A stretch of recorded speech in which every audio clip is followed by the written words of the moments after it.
Hi everyone. So we'll solve problem 32 today and problem 33. So what problem 32 tells you is that if we have the least common multiple of a and b, then both not equal to 0, then t is the least common multiple if it satisfies that a divides t and b divides t, and moreover, if a divides c and b divides c, then t divides c. So let's do the forward direction. So first, if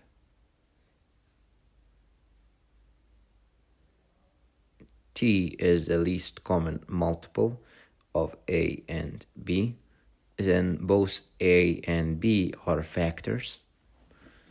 So if t is the least common multiple of a and b, then both are factors. Both a and b are factors. So in particular, we have that a divides t and b divides t.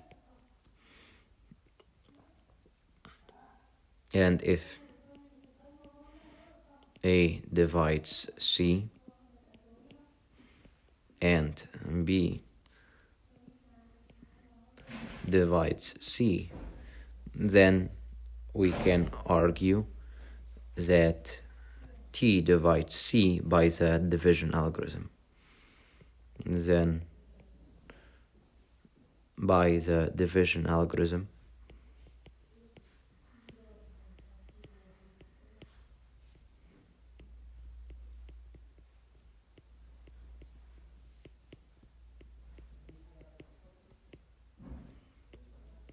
we have that t divides c. Okay. So we've done this in problem 31, sorry. So let's go on to the next question.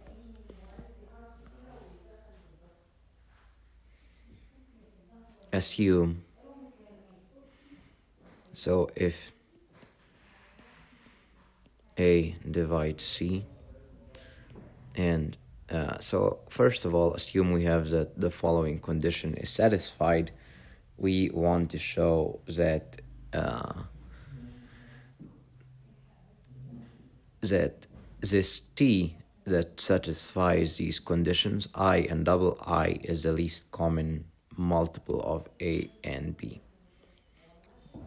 So by I, we have that is a common, so by I, we have that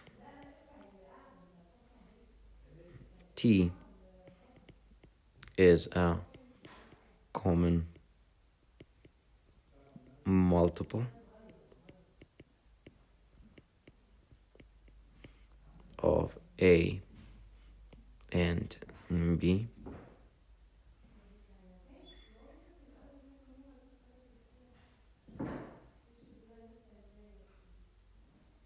So next, assume we have another common multiple, that a divides c and b divides c. Then t divides c, which tells you that t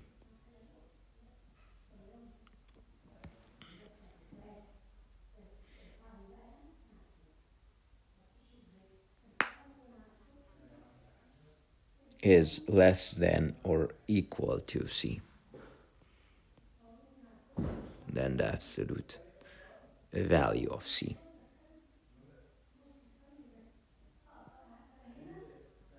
So then it follows that T is the least. T is the least common multiple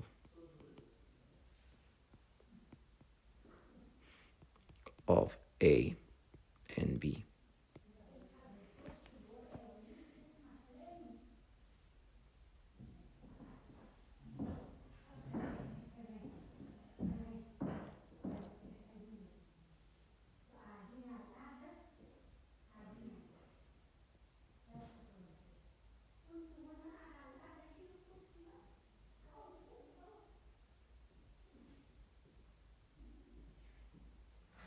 Okay, perfect. So let's move on to the next question.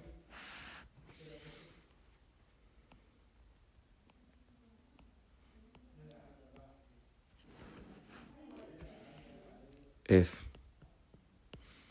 A is bigger than 0 and B is bigger than 0, prove that the greatest common divisor, or the greatest common divisor, can be connected to the LCM by the following problem.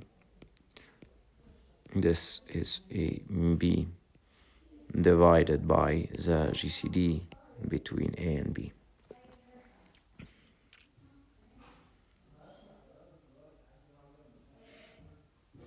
So, first of all,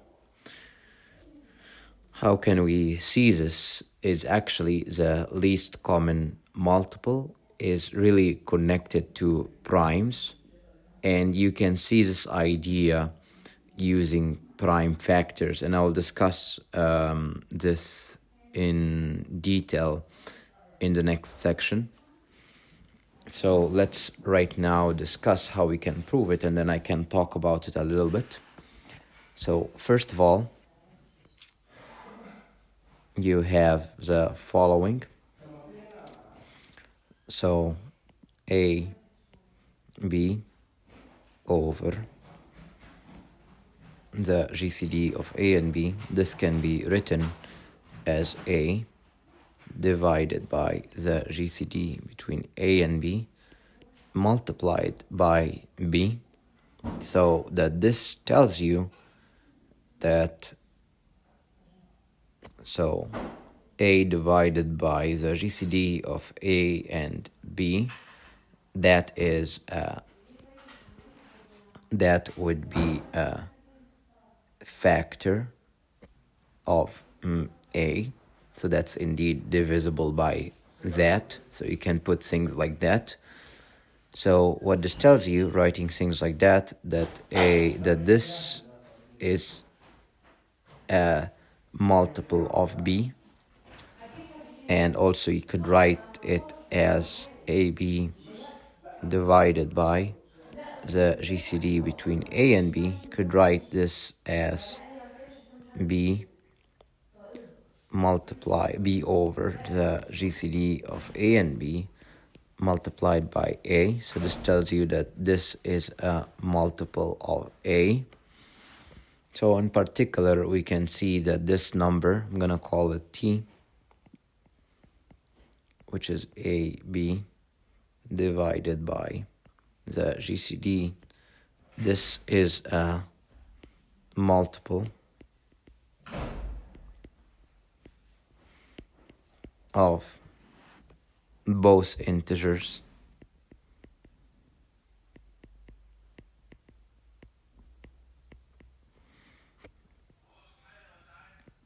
A and B. So therefore T is bigger than or equal to the LCM of A and B. Okay. So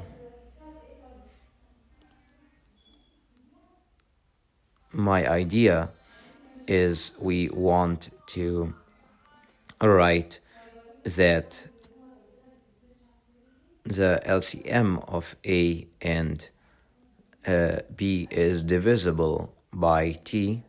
So in particular, that tells you that the LCM is greater than or equal to T. Okay, so let's do that. So since D is equal to A and B, then you can express by Bezout's identity. There exists an X and a Y where you have that their linear combination gives you D. So what this tells you is that if you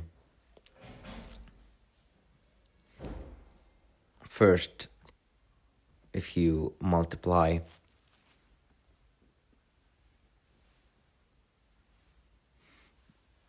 A, let's see, so I want to have, so what the main idea that I want to use right now is I want to show that T is less than or equal to the LCM. So I want to show that T divides the LCM of A and the LCM of B. So let's see how can we do that. So you can express A. You can, first of all, you can divide by D. So if you divide by T, then you have that A divide that by D multiplied by X plus B divide that by D multiplied by Y is equal to 1. So what we can do here is we can multiply by the LCM of A and B. So let's do that. So A multiplied by A and B, divide that by D, X plus B multiplied by A and B times Y, divide that by D, and that is equal to the LCM of A and B. Next, since the LCM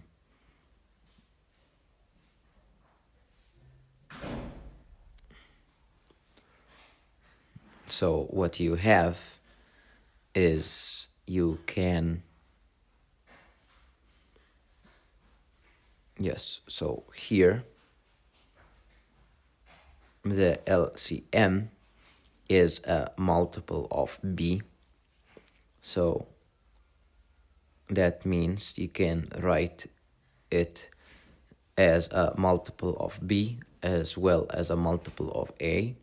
So we get that B over D times R1, which gives you the LCM as it is a multiple of B. And then you have, it's also a multiple of A. So you have A multiplied by R2 multiplied by A and B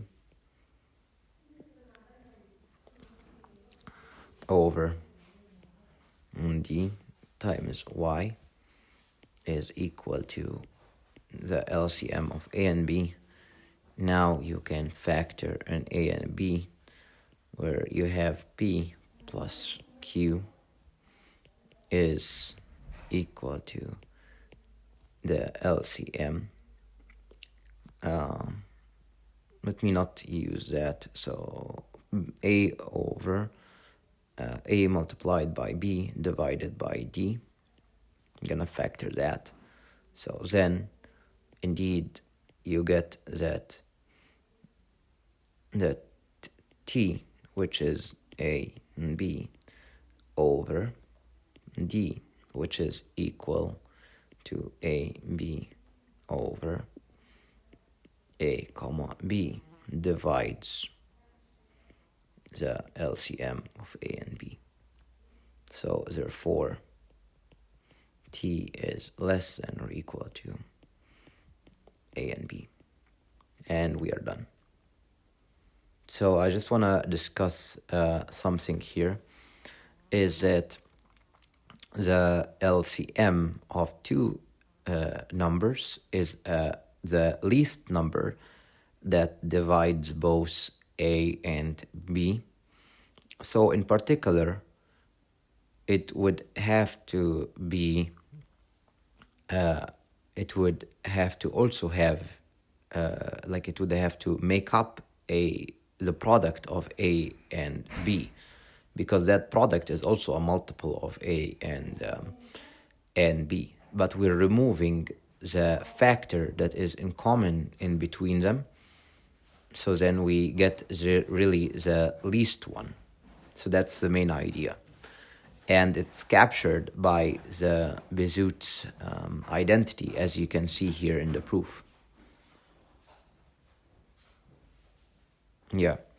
All right. So we'll move on from there and solve more problems, as well as explain more theory and see where we can build off everything from scratch.